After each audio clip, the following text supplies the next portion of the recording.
ভারত বনাম Bangladesh second test match চলাকালীনই ভারতের বাংলাদেশের বিপক্ষে যে 3টি টি-20 ম্যাচ আছে, তো তার জন্য ভারতীয় স্কোয়াড অ্যানাউন্স করা হলো।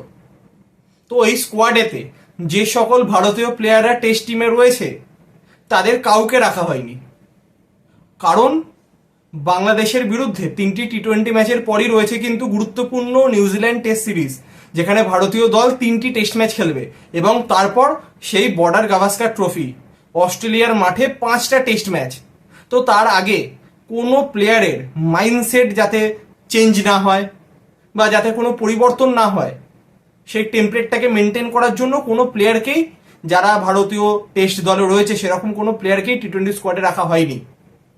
তো এবার অনেকে ডাউট করেছিল যে সূর্যকুমার যাদব খেলতে পারবে কিনা, কারণ তার একটা ইনজুরি ছিল, কিন্তু তিনি টিমকে লিড করবেন। এবং টি-20 স্কোয়াডে যেহেতু হার্দিক পান্ডিয়া রয়েছে, তার জন্য একটা যে রিউমার ছড়াচ্ছিল যে তিনি বর্ডার গাভাস্কার ট্রফি দিয়েই আবার টেস্ট টিমে কামব্যাক করতে পারে, তো সেই রিউমারটা হয়তোবা ভুল। তো সেই বিষয়ে এখনো কোনো আপডেট পাওয়া যায়নি, আগামী দিনে আমরা আশা করব পেয়ে যাব।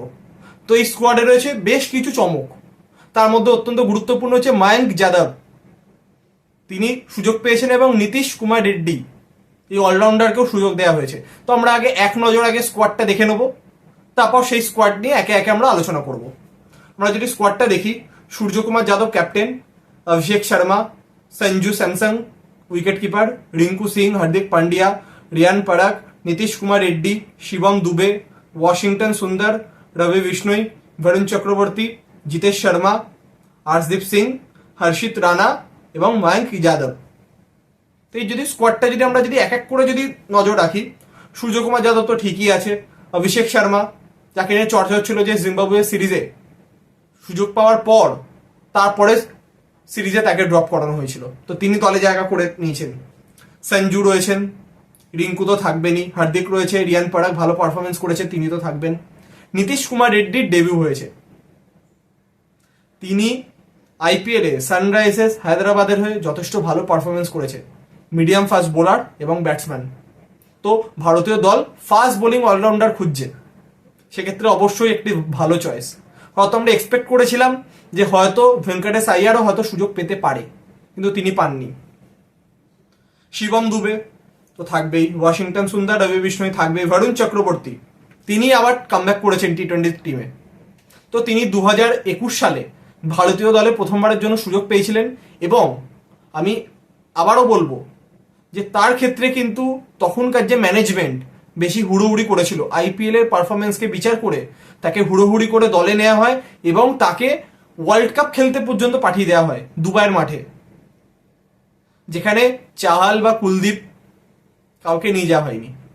তো তার খেসারত 2021 সালে ভারতকে অনেক বাজেভাবে দিতে হয়েছিল। তো আশা করব এইবার তিনি ভারতীয় দলের ভালো পারফরমেন্স করবেন। জিতেশ শর্মা রয়েছেন, হর্ষদীপ সিং থাকবেন, হর্ষিত রানা রয়েছেন এবং মায়াঙ্ক যাদব, যার পেস বোলিং আইপিএলে অনেক তাবড় তাবড় ব্যাটসম্যানকে ভয় পাইয়ে দিয়েছিল, সেই মায়াঙ্ক যাদব তিনি সুযোগ পেয়েছেন। তো আমরা আশা করব মায়াঙ্ক যাদব যাতে খুব ভালো পারফরমেন্স করে, যেন তার অবস্থাও যেন উমরান মালিকের মতো না হয়। উমরান মালিক আজ থেকে 2 বছর আগে সেই নামটা এত প্রচলিত ছিল যে শোয়েব আক্তারের রেকর্ড ভাঙতে পারবে কিনা সেই নিয়ে তার সাথে কম্পেয়ার করা হতো তাকে, কিন্তু আস্তে আস্তে শুধু গতি দিয়ে হবে না, লাইন লেন্থ কোনো কিছুই তিনি নিজেকে ইমপ্রুভ করতে পারেননি। তো কিছুটা এই যে হাইপের কাছে তাকে মাথা নত করতে হয়েছে এবং তিনি কার্যত এখন ম্যাপের বাইরে চলে গেছেন। তো আমরা আশা করব মায়াঙ্ক যাদবের ক্ষেত্রে যেন তেমনটা না হয়, তিনি যাতে খুব ভালো পারফরমেন্স করেন। তো এই স্কোয়াডে ঈশান কিষান কামব্যাক করতে পারে এরকম একটা রিউমার ছড়িয়েছিল, কিন্তু তা হলো না। আমরা এখনো অনিশ্চিত যে আদৌ ঈশান কিষান ভারতীয় দলের কোনোদিন সুযোগ পাবে কিনা। তো শ্রেয়াস আইয়ার, ম্যানেজমেন্ট তো বলেই দিয়েছিল টি-20 টেমপ্লেটে তিনি খেলতে পারছেন না, তো তিনি সুযোগ পাবেন না, তিনি নেই। কিন্তু যেটা আমরা এক্সপেক্ট করেছিলাম এই স্কোয়াডে থাকবে যিনি, তিনি হচ্ছেন চাহাল, কিন্তু দুর্ভাগ্যবশত চাহালও নেই এই স্কোয়াডে। তো বেশ কিছু ইনক্লুশন, বেশ কিছু প্লেয়ারদের বাদ দেয়া, সমস্ত মিলেই স্কোয়াড অ্যানাউন্স করা হয়েছে। তো এই স্কোয়াড নিয়ে আপনাদের কি ব্যক্তিগত মতামত, যে কোন প্লেয়ার ডিজার্ভ করতো এই একটা স্পট এই স্কোয়াডে, সে পায়নি, বা কোন প্লেয়ার করতো না তাকে রাখা হয়েছে? সেই সমস্ত বিষয় আপনাদের কি মতামত অতি অবশ্যই জানাবেন।